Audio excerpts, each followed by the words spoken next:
Au Togo, l'artisanat est en plein essor et représente l'un des secteurs qui regorge assez de ressources humaines et qui crée de nombreux emplois professionnels dans le but de mieux connaître le centre de ressources artisanales, l'ancien JIPATO, ainsi que son fonctionnement et son champ d'activité. D'abord, je voudrais corriger quelque chose. Ce n'est plus JIPATO. Depuis avril 2018, c'est devenu CRA. La date de création, c'est depuis 1985 que JIPATO était créé à l'époque. Les choses ont évolué tellement, et actuellement on est arrivé au moment où l'État togolais a pensé que l'artisanat est un levier très fort pour le développement, qu'il faille qu'on ait un œil regardant sur les structures des artisans.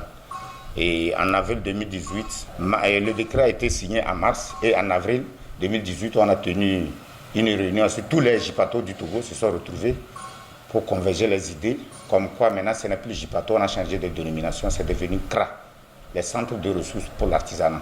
Donc c'est dit que c'est de l'artisanat à la base. Donc depuis 2018, nous sommes devenus CRA. À la sortie, vous verrez la plaque. CRA, normalement, c'est multisectoriel. Mais au niveau de la base ici, on peut voir, je pense, 5 spécialités. Il y a d'abord la soudure, il y a la forge, il y a la menuiserie, il y a le tournage, et puis il y a les mécaniciens. Donc c'est les 5 spécialités qui sont à la base ici. Sinon les autres spécialités, on en a jusqu'à, je crois, environ 39 spécialités qui étaient regroupées au sein de JIPATO.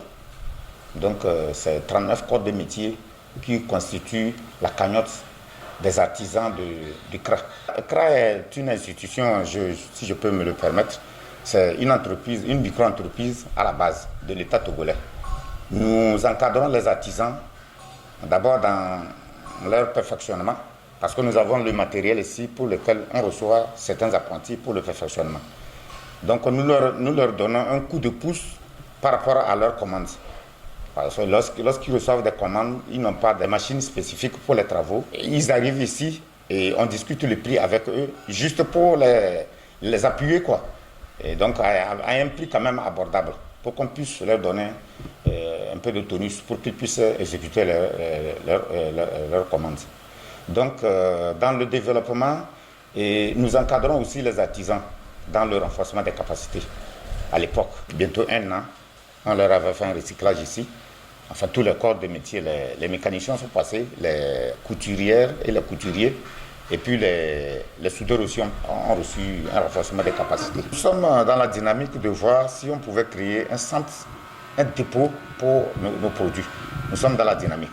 N'eût été les événements de 2017, ça a ralenti énormément notre élan. Sinon, nous y sommes, on est en train de s'organiser pour créer un centre d'exposition où les gens viendront trouver nos produits. Bon, à défaut, ça se passe juste sur le site ici, dans nos locaux ici. Lorsqu'on produit quelque chose, on l'expose ici et le client arrive et puis la discussion se fait et puis il prend son produit. A une autonomie illimitée, je peux le dire, sur le plan professionnel. Un artisan qui s'installe à son propre compte, il n'a de compte à rendre à personne. Vous comprenez? Donc, il fait sa production comme il le peut. Et puis, lui, le marché est ouvert.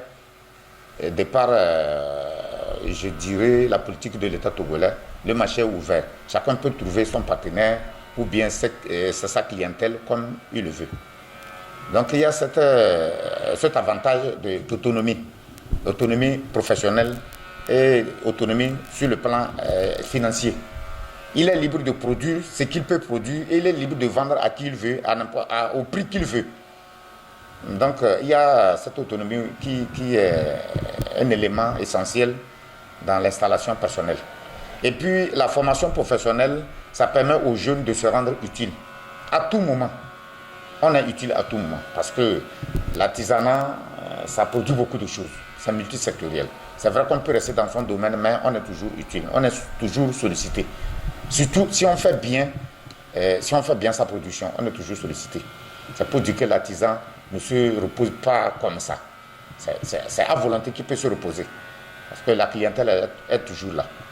Notons que l'institution connue sous le nom de JIPATO est maintenant appelée CRA, Centre de ressources artisanales.